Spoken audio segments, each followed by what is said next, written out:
ప్రత్యేకించి ఈ రోజున వర్గీకరణకు సంబంధించి దీనికి మనస్ఫూర్తిగా ఈ స్థాయి దాకా వచ్చింది అంటే ఒకళ్ళు మందకృష్ణ మాదిగ గారు అయితే దాన్ని ముందుకు తీసుకెళ్లిన వ్యక్తి శ్రీ నారా చంద్రబాబు నాయుడు గారు అధ్యక్షుడు. అలాంటి ఆత్మగౌరవ పోరాటాన్ని ముందుకు తీసుకెళ్లి దాన్ని ఆంధ్రప్రదేశ్ ఉమ్మడి రాష్ట్రంలో ప్రవేశపెట్టిన ఘనత, దాన్ని ముందుకు తీసుకెళ్లిన ఘనత శ్రీ నారా చంద్రబాబు నాయుడు గారికి మన గౌరవ ముఖ్యమంత్రి గారు దక్కుతుంది అధ్యక్ష.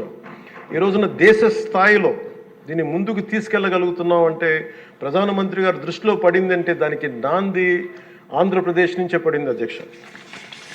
ఇలాగ అనేక విభిన్నంగా ఒక్కొక్క చోట ఉన్న ఈ డామినెన్స్ కావచ్చు, లేదంటే ఎక్కువ శాతం తీసుకోవడం కావచ్చు, ఇట్స్ అ బ్యాలెన్సింగ్ యాక్ట్ అధ్యక్ష.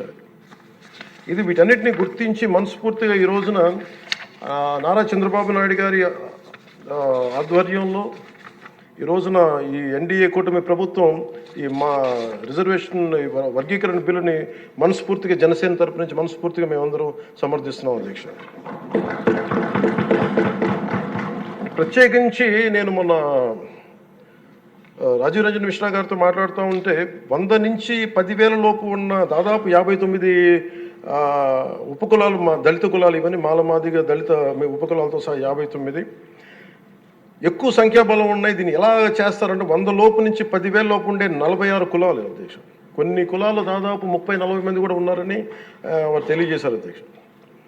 అలాగే ఈ సైంటిఫికలీ ఎనలైజ్డ్ ఎంపిరికల్ డేటాని 4 నెలల వ్యవధిలో గౌరవ ముఖ్యమంత్రి గారు బాధ్యత తీసుకొని మంత్రివర్గంతో ఒక కమిటీని ఏర్పాటు చేసి వన్ మ్యాన్ కమిషన్ గారు శ్రీ రాజీవ్ రంజన్ మిశ్రా గారి ఆధ్వర్యంలో నవంబర్లో మొదలై మార్చి 4 నెలల వ్యవధిలో దీన్ని డేటానంతా సైంటిఫిక్గా అనలైజ్ చేసి ఎంపిరికల్ డేటాని విద్యా, సామాజిక, ఆర్థిక, రాజకీయ, అంతర్గత వెనుకబాటుతనాన్ని వారు మూడుగా విభజించిన విధానం చాలా అద్భుతంగా ఉంది అధ్యక్ష.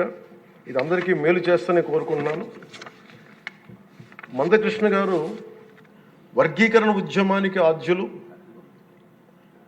మందకృష్ణ గారు వర్గీకరణ ఉద్యమానికి ఆద్యుడు, వర్గీకరణ సాధన పోరాట సమితి యోధుడు అధ్యక్ష మందకృష్ణ గారు. నారా చంద్రబాబు గారు సైబరాబాద్ సృష్టికర్తే కాదు, వర్గీకరణ రూపకర్త కూడా వారు. శ్రీ మోదీ గారు నయా భారత్ నిర్మాతే కాదు, వర్గీకరణ ఫలప్రదాత కూడా.